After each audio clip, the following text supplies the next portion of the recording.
अब तो सारी संगत को दास का निर्देश है, आदेश है कि ऐसी मुहिम इंसान नहीं चला सकता जब तक परमात्मा की शक्ति साथ नहीं कनेक्ट रहेगी। मान ले किसी ने 10, 20, 30 व्यक्ति इकट्ठे करके कमेटी बना ली, 1000 रुपये ले लिए, 40,000 हो गए। 40 आदमी आप कितना कर सकते हैं वो? और फिर आगे क्या पता दिया जा ना दिया जा, फिर वो लेन देन बना रहेगा आपका आपस में। आज आपने उनको खिला दिया, किसी जन्म में आप वैसे ही होगे, वो आपको खिला देंगे। यही बनेगा इनके साथ अंत में, यही बनेगा इनके साथ में। क्या कहा जा रहा है इस एआई से तैयार की गई ऑडियो में कि यह मुहिम कोई इंसान नहीं चला सकता।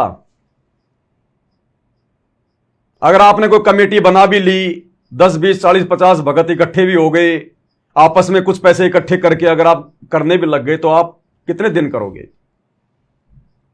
तो ये कमेटी तो है, आश्रम वाले कमेटी के माध्यम से तो कर रहे हैं, भगतों से तो पैसा लेके कर रहे हैं। और भगवान कौन सा जो है वो सतलोक से भेज रहा है इनके पास में बंडल। अरे इन आश्रमों में भगतों से तो पैसा ले रहे हैं, ज्योति पाठ और दान का। तो आपस में लोग इकट्ठे होकर ही तो ये सारा सिस्टम कर रहे हैं। वो धनाना आश्रम से तो ले लेके जाते हैं उन गाड़ियों में सामान, भगतों के सहयोग से तो कर रहे हैं। और कौन सा इन्होंने प्रेस लगा रखी है जरा बता दो। और खुद ही बता रहे हैं फिर आगे क्या बनेगी।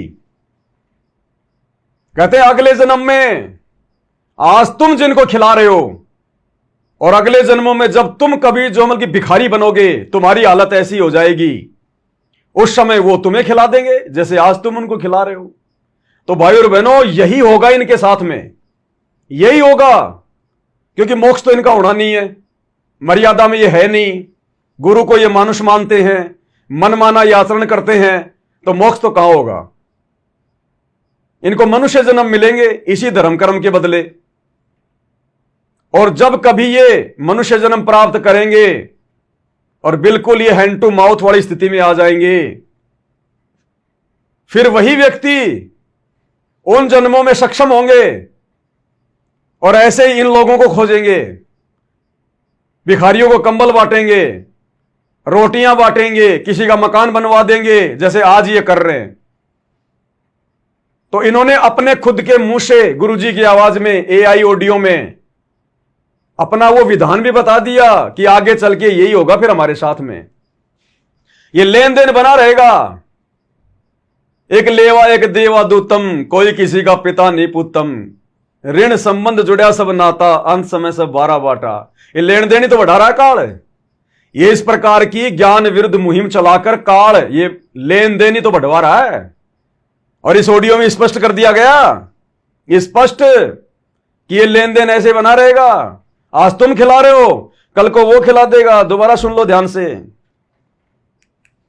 कमेटी बना ली, 1000 रुपये ले लिए, 40,000 हो गए।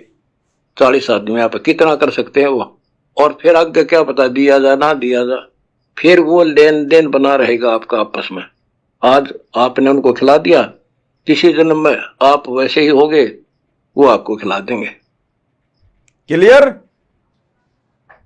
इनको भी किसी जन्म में उनके जैसा गरीब ही होना है।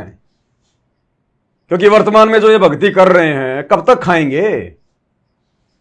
गुरु के विरुद्ध खड़ा होकर जो मनमाना आचरण करेगा उसकी भक्ति तेजी से नष्ट होती है।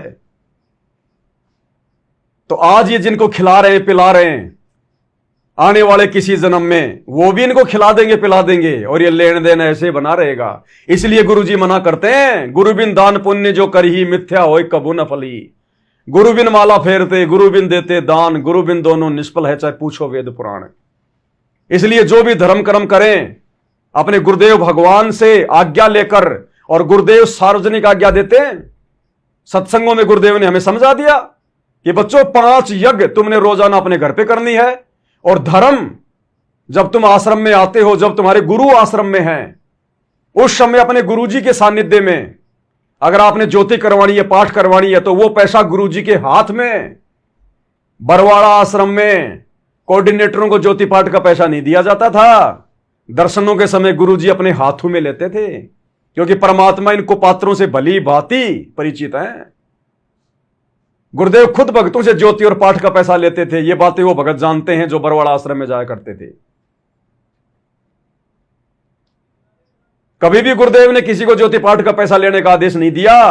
गुरु के हाथ में देने से वो पैसा फलता है, ज्योति और पाठ का। और दान पेटी से ये लोग चोरियां किया करते थे। परमात्मा ने खुद एक सत्संग में जिक्र किया हुआ है कि यहां जो सेवादार है ये हेराफेरी कर देते हैं। और गुरुदेव ने बताया परमात्मा के बच्चों का पैसा है, एक एक पैसा कील बन के निकलेगा। तो बताओ फिर क्या हो रहा है वर्तमान में? गुरुजी की आज्ञा के विरुद्ध, गुरुजी के विधान के विरुद्ध। फिर गुरुजी कहते थे अगर आपने धर्म करना है तो आश्रम में अपने गुरुजी को दान करो। तुम्हारा गुरु फिर उस पैसे को भक्ति विधान के अनुसार लगाएगा। तुम्हारा गुरु किसी आरक्षण में नहीं लगाएगा, क्योंकि गुरु भी एक भगत की भूमिका निभा रहा है। हमें सिखा रहा है कि दान का सदुपयोग कैसे करना चाहिए। गुरु गुंडों की सीबीआई जांच में नहीं लगाता, लोगों की धर्मशाला नहीं बनवाता, लोगों के मकान नहीं बनवाता।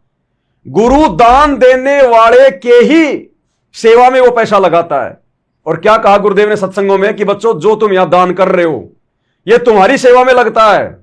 तुम्हारे लिए मैट बिछाई जाती है, तुम्हारे लिए यह आश्रम बन गया, तुम्हारे लिए भंडारा तैयार होता है, तुम्हारे नहाने धोने के लिए साबुन तेल की व्यवस्था होती है, तुम्हारे लिए जो है पंखे बनवाए गए हैं, रजाई और गद्दे आते हैं।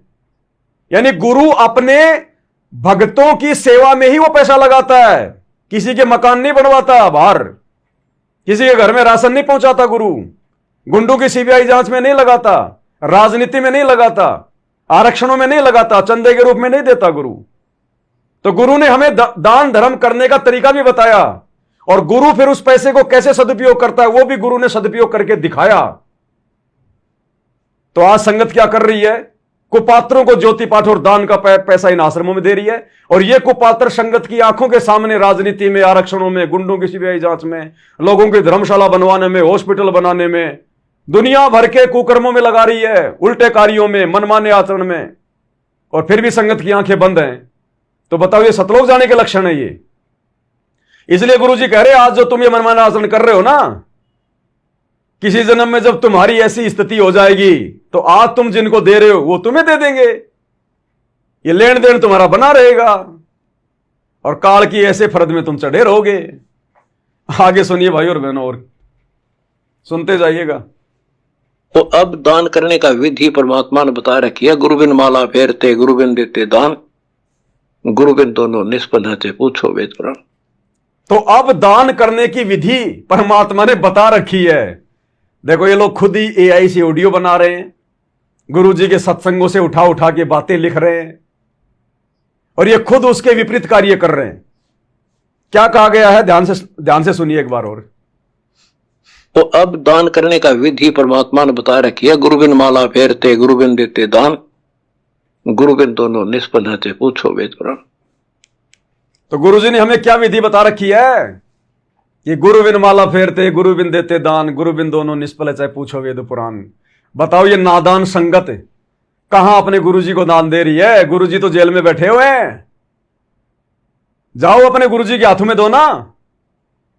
और बाहर गुरुजी ने किसी को भी दान लेने के लिए अधिकारी नियुक्त नहीं बनाया, क्योंकि सुपात्र केवल सतगुरु होता है और सुपात्र को दान दिया जाता है।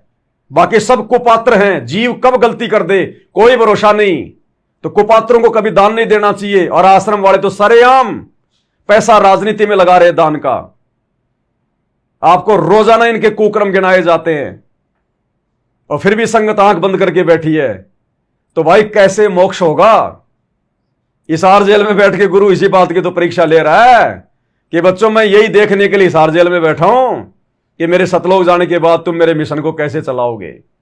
तो गुरु सब देख रहा है कौन क्या कर रहा है। जैसा बीज बो रहे हो ना, परिणाम भी वैसा ही निकलेगा आने वाले समय में।